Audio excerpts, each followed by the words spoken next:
Hello my friends, you are here with me in the veggie garden. Do you know why? Because veggies are food, and food is things that we eat, and the habit, the Jesus-like habit that we're thinking about this week is eating together. Remember, the whole series is about how we can live a more Jesus-shaped life, a life that's questionable, that makes people go, what is it about that person? Why are they so interesting? Why is their life so darn attractive? And the acronym we're using to think about the ways that we can be like Jesus is BELLS.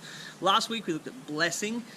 Our mission or our job is to bless people each week. This week we're going to look at eating. Our job is to eat with people, my friends, and in that way we are being like Jesus. A question for you right from the start.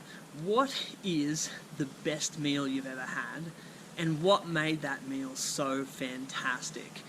That's your question. Go.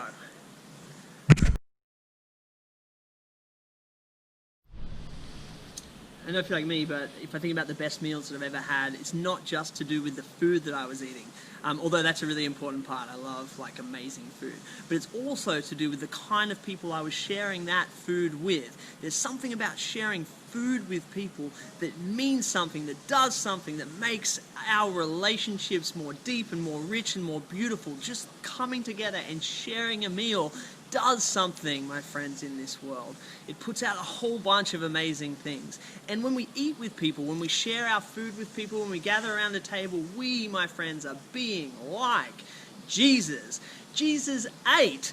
I think that's an interesting thing to think about. The God of the universe ate food and he liked it. But he didn't just eat like kind of all of us eat. His eating and the people he ate with were newsworthy. People spoke about it. If you look through the scriptures, and you had to finish this line, the Son of Man came to. How would you finish it? Think about it. The Son of Man, that's Jesus, came to. Well, there's three different ways that the gospel writers finish that sentence. The first one is, the Son of Man came to seek and save the lost. That's the first one. The second one is that the Son of Man came not to be served, but to serve others and give his life for a ransom for many. But you know what the third one is, my friends?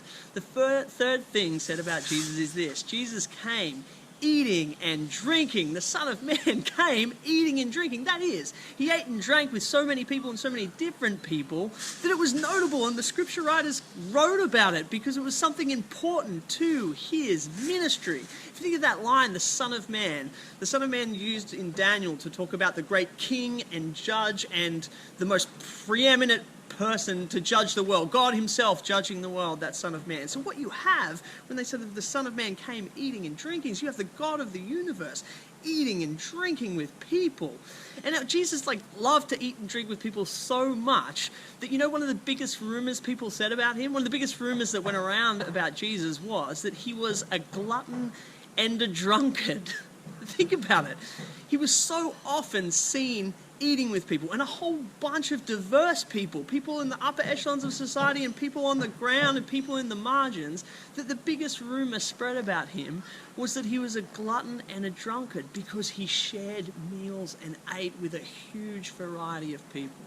The question I have for you is this: why is it that Jesus spent so much time eating and drinking with people?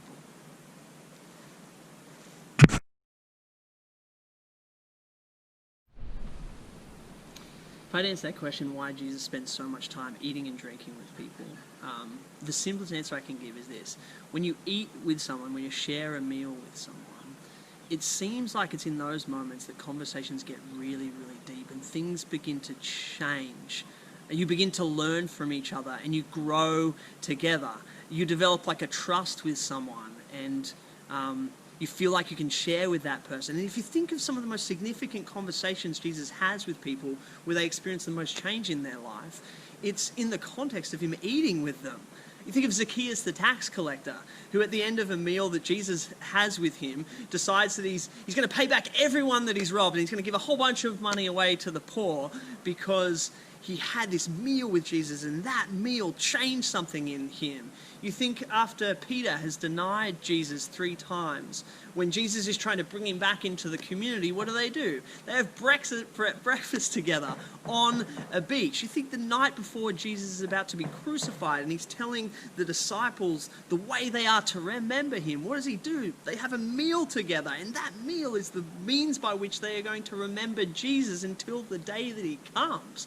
My friends, there's something about eating with people that makes your influence on them, or makes your connection with them deeper and richer, and it's in those moments you can be truly honest and you can have genuinely good conversations with people about faith, about life, about everything that's going on. I have an example of this. I had a neighbour a while back, his name was Dan. Dan was this diesel mechanic. He's literally the biggest guy that I've ever seen. His fingers, I swear his thumb was about as thick as my wrist. And we used to chat over the fence a little bit, just say, hey, how you going, how was your day, and all that kind of stuff. And we didn't talk about anything much, just kind of chitter-chatter. And then one night we invited him around for a fire pit, and on the fire pit we were cooking sausages and we were having some drinks together. And it was at the end of that night where he started asking me about my faith. And he asked me about prayer, and he said, Mitch, why is it that you pray? And I explained to him why I prayed, and he says, I've prayed a couple of times, but I don't think it did any good. I was like, well, what do you mean by that? And he told me this heartbreaking story of his daughter having a seizure and going into a coma, and him rushing her to the hospital in the ambulance. And he said that he sat by her bed all night and he was praying to whoever God was out there, that he would do something for her, that he would fix her, and he didn't hear anything back from God. And I said to Dan when he was telling this story, I said, mate, that's heartbreaking. What happened? He said, well, over the course of the next kind of couple of days, she got better. But I never really heard anything from God. I remember saying in that moment, thinking to him, and I said this to him, I was like, Dan, do you think it's just possible that God did hear your prayer? That your daughter waking up after a couple of days was because God was listening and kind and gracious to you? He was like, I never thought about that before. Now, I mean, Dan didn't have this, amazing, conversion experience in that moment.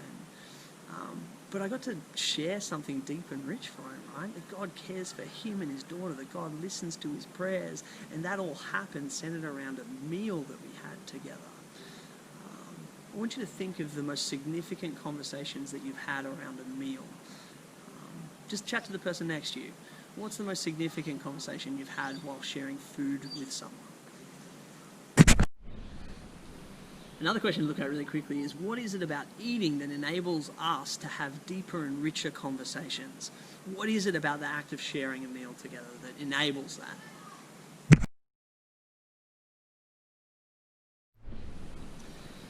To me, the thing about sharing a meal together or eating together that makes us able to have deeper conversations, I think the thing about it is in that word, share. We're sharing something. And you're saying something. By eating with someone, you're saying something to them. I think firstly, you are saying that they're valuable. This is the kind of person that you want to eat with. That there's something in them that's important to you. You're validating something in them. I think the other thing you're doing is you're accepting them in a sense, aren't you? One of the biggest moments in the scriptures, one of the trickiest moments, I think, is in Galatians when Paul is critiquing Peter, and he's critiquing Peter because he refused to eat with the Gentiles. And the reason why Peter refused to eat with the Gentiles is because when you ate with someone, it was like you were accepting them and their customs and their practices. You were saying, you are okay with me. And Peter is thinking to himself, I can't do that to the Gentiles because it upsets my Jewish friends. So when Jesus is eating with people, he's saying, I accept you. You are okay. And it's in that environment where people can feel comfortable to open up and where you can share the truth of Jesus and his gospel and his death on the cross. There's a moment, there's an acceptance that happens. I think we used to think about it like, someone had to believe the right things and then we would kind of be friends with them. But I think we need to flip that around, my friends. We need to include people and accept them into our world. And it's in those times, in those moments where we can have the most significant and good conversations about life and faith and Jesus. I think also sharing a meal with someone, it's a beautiful act of generosity. You are giving to them a beautiful gift. You are being generous with what you have. And in that way, my friends, we're being like God.